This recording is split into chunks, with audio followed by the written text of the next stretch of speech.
Xin chào mọi người, mình tên là Dung. Chào mừng mọi người đã trở lại với channel của Nguyễn Table. Và hôm nay mình sẽ chia sẻ đến cho mọi người cách làm bánh bao xá xíu có thêm phần nhân phô mai tan chảy ở giữa. Bánh rất là mềm, xốp và ngon vô cùng, nên nếu thích thì mời mọi người vào bếp cùng mình để làm món bánh này nha. Đầu tiên thì mình cần chuẩn bị phần thịt xá xíu. Ở đây mình có là gần khoảng 2 pound hay là 800 gram thịt heo nạc vai. Mình có thể xài thịt heo 3 chỉ hoặc 3 rọi nếu như mà mọi người thích mỡ hơn. Và bây giờ mình sẽ pha cái nước sốt để ướp thịt. Mình có đây là một muỗng canh tỏi băm, và ở đây là cái gói bột xá xíu. Ướp bột xá xíu thì mình sẽ xài nửa gói. Và đây là cái gia vị ướp xá xíu trong cái lọ giống như thế này, mình sẽ xài là 2 muỗng canh.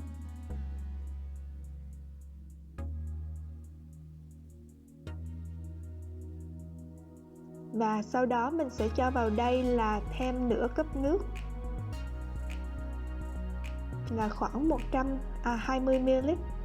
Và cuối cùng là mình sẽ cho vào đây là 1 muỗng cà phê nước tương. Nước tương hiệu gì cũng được, nếu như mà mình có được cái nước tương ngọt á, thì nó càng ngon hơn ha. Và mình sẽ quậy đều. Sau đó mình sẽ dùng một cái bao Ziploc giống như thế này, và mình sẽ cho hết cái phần thịt mình đã rửa sạch vào. Và sau đó mình sẽ đổ hết những cái phần nước sốt mà mình đã pha lúc nãy vào. Đó, như vậy thì rất là tiện. Mình sẽ đóng cái túi lại và mình sẽ ướp thịt ở đây trong vòng là khoảng 4 tiếng, ít nhất là 4 tiếng, hoặc là mình có thể để qua đêm ha. Và thịt của mình sau khi ướp qua đêm thì bây giờ mình sẽ xếp ra vỉ có lót giấy bạc ở trên, và mình sẽ đem đi nướng ở lò nướng đã được làm nóng trước 380 độ F hoặc là 180 độ C trong vòng 20 phút. Mình nhớ là giữ lại cái nước ướp thịt để sau này mình làm nước sốt ha. Và sau 20 phút thì mình sẽ bắt đầu trở thịt, và mình sẽ tiếp tục nướng thêm 15 phút nữa. Nếu như mà thịt của bạn nó dày hơn thì nhớ là tăng thêm khoảng 5 phút nữa để cho thịt được chín hoàn toàn.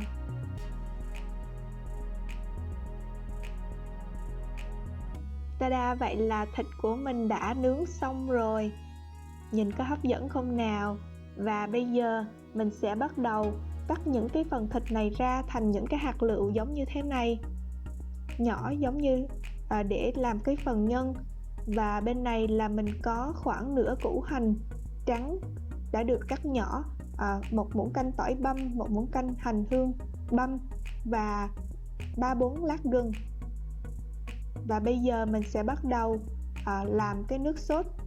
Mình trong một cái chảo mình cho vào đây là 1 muỗng cà phê dầu ăn đã được làm nóng, và mình sẽ cho hết phần hành tỏi băm vào. Mình sẽ xào sơ cho tới khi mà tỏi và hành nó thơm lên thì mình sẽ cho hết những cái phần nước ướp thịt mà mình đã chừa lại lúc nãy, và mình sẽ xào sơ. Và bây giờ thì mình sẽ bắt đầu nêm thêm gia vị vào cái nước sốt này. Mình sẽ cho vào đây là 1 muỗng cà phê đường, 1/4 muỗng cà phê bột ngũ vị hương nếu như mà mình có, và cũng là cái sốt xá xíu lúc nãy mình ướp thịt thì mình sẽ cho vào đây là 1 muỗng cà phê nữa trong cái lọ giống như thế này. Và cuối cùng là nửa muỗng cà phê nước tương. Sau đó mình sẽ tiếp tục xào, và khi mà nước đã bắt đầu gần cạn hết thì mình sẽ lấy hết những cái gừng mà mình bỏ vào lúc nãy ra khỏi cái phần sốt này.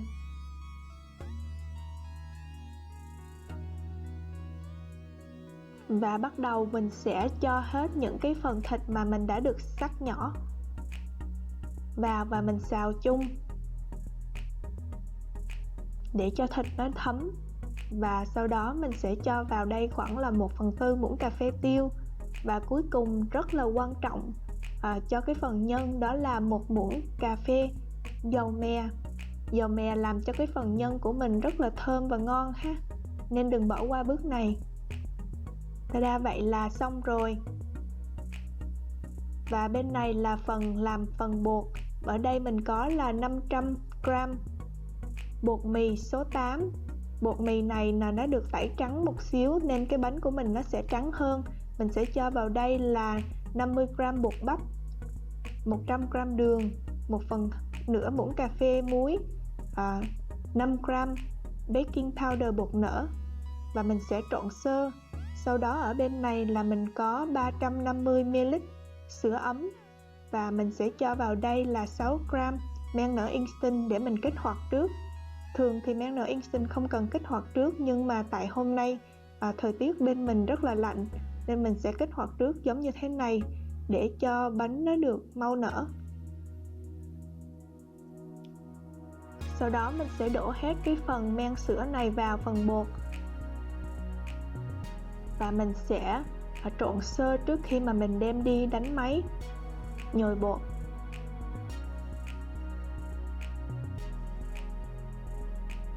Và hôm nay mình xài cái này gọi là vegetable shortening, hay còn gọi là mỡ thực vật. Nếu như mà bạn không có mỡ thực vật thì bạn có thể xài dầu. Nếu như xài dầu thì mình có thể cho vào đây là 30ml dầu ăn. Nếu không thì cái phần mỡ thực vật này mình sẽ đợi khi mà bột nó được hòa quyện vào nhau thì mình sẽ cho vào sau. Và bây giờ ở bên máy đánh bột thì mình sẽ bắt đầu ở tốc độ thấp trong vòng 30 giây để cho bột nó được hòa quyện trước. Sau đó mình sẽ tăng tốc lên khoảng số 4, và mình sẽ đánh thêm khoảng 4 cho tới 5 phút nữa, cho tới khi mà bột nó không còn dính vào thành tô giống như thế này. Thì mình sẽ bắt đầu cho vào đây là 30g mỡ thực vật, hay là còn gọi là vegetable shortening. Mình nên làm cái này thì bánh của mình nó sẽ được trắng hơn so với mình làm dầu ăn ha. Đây là một trong những cái bí quyết. Sau đó mình sẽ đánh cho tới khi mà nó hòa quyện vào nhau, và nhớ là tổng thời gian đánh bột là khoảng 10 phút thôi, không nên đánh bột quá lâu thì bột sẽ rất dễ bị chai và bánh sẽ khó nở, mềm xốp được. Và như vậy là được rồi ha. Và mình sẽ lấy bột ra và mình sẽ nhồi sơ bằng tay cho khoảng 30 giây nữa.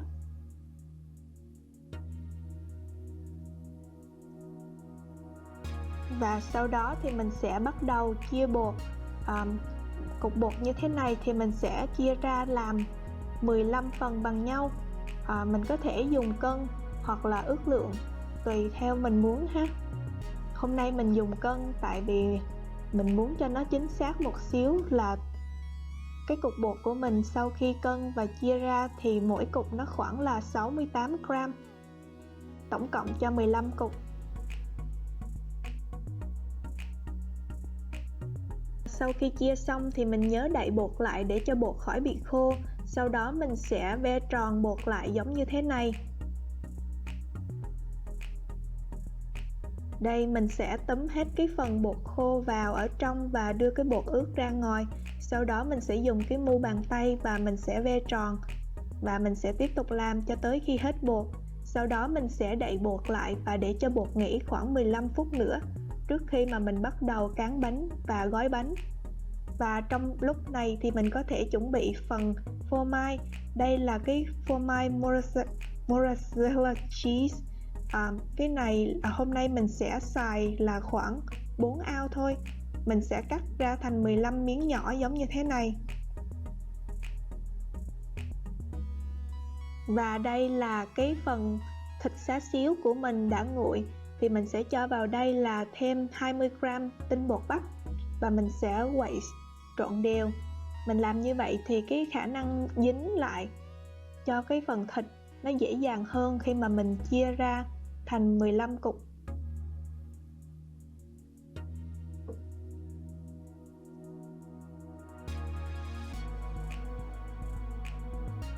Và sau đó thì mình sẽ cho lên cái khoảng 2 muỗng lên cái lòng bàn tay giống như thế này, và mình sẽ cho cái miếng phô mai vào ở giữa và mình sẽ ve tròn lại cho nó được dính vào nhau. Thật ra nó cũng không có dính lắm đâu, tại vì thịt của mình nó đã chín rồi nên nó rất là khó để dính lại, nhưng chủ yếu là mình chia ra làm thành 15 cục cho nó đều nhau đó.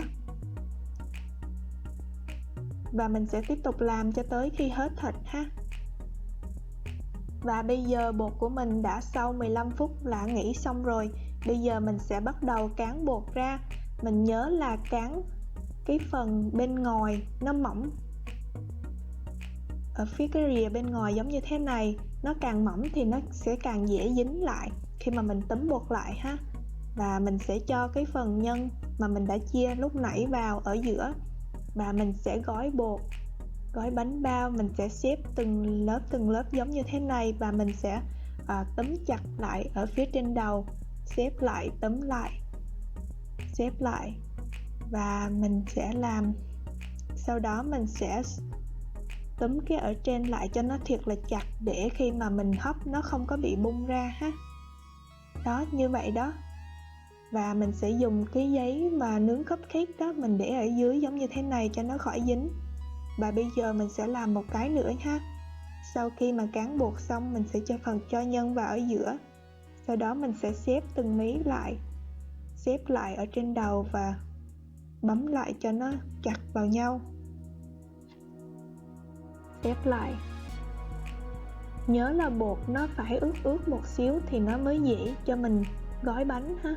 Nó chặt lại đó, nó không có bị bung ra ngoài. Đó. Đó, và bây giờ mình sẽ cho cái giấy cupcake liner vào ở dưới giống như thế này. Đó, và sau khi làm xong hết 15 cái thì mình sẽ đậy lại và để cho nó nghỉ khoảng 20 cho tới 30 phút. Và khoảng 20 phút thì mình bắt đầu bắt nồi nước sôi để hấp bánh. Và mình nhớ cho vào đây là một muỗng canh giấm để làm cho bánh nó được trắng hơn. Và bây giờ nước của mình đã sôi rồi và cũng đã 30 phút trôi qua. Thì bây giờ mình sẽ lấy cái lớp bánh mà mình đã tạo hình trước, mình sẽ đem đi hấp trước. Đó. Và cho cái sửng của mình thì một lần mình hấp được là 5 cái. Nhớ đừng hấp nhiều quá nha, tại vì bánh nó sẽ nở lên rất là nhiều, nên khi mà xếp nó gần nhau quá thì nó sẽ rất là dễ dính vào nhau, thì nó sẽ không có còn nhìn hấp dẫn nữa.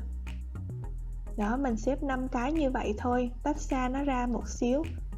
Và bây giờ mình sẽ hấp trong vòng 14 phút, sau đó mình sẽ tắt lửa và mình sẽ để thêm 2 phút nữa trước khi mà mình mở nắp. Đó, thấy bánh của mình không? Wow, khói lên quá trời luôn. Đó. Lại là bánh của mình đã xong rồi, nhìn 5 cái mà nó cũng bị dính vào đó. Đó. Và sau khi hấp xong thì mình nhớ là lấy bánh ra và để lên những cái cooling rack giống như thế này để cho bánh nó được bay bớt cái hơi nước đó. Đó, để nguội khoảng 5 phút. Đó, và mình sẽ tiếp tục hấp cho tới khi mà hết bánh ha. Và bây giờ mình sẽ xếp bánh ra thôi. Nhìn bánh có hấp dẫn không nào? Nhớ là trang trí thêm một ít cái ngò ở trên nữa. Nhìn rất là giống của Việt Nam luôn đó. Đó, và bây giờ mình sẽ xoay một vòng cho mọi người xem nha. Bánh rất là mềm, xốp và trắng nữa. Tại hôm nay mình xài cái bột mì đa dụng, nhưng mà bột đã được tẩy trắng thì bánh nó trắng hơn. Và bây giờ mình sẽ thử thôi. Mình rất là thích lột vỏ bánh bao giống như thế này. Mình lựa cái bánh xấu nhất để mình thử. Đó. Từ nhỏ mình đã luôn, lúc nào ăn bánh bao mình cũng thích cái lột cái vỏ này hết. Bây giờ mình sẽ bẻ bánh bao ra cho mọi người xem ha. Wow, nhìn cái phần phô mai tan chảy ở giữa có hấp dẫn không nào? Bánh rất là mềm, xốp luôn.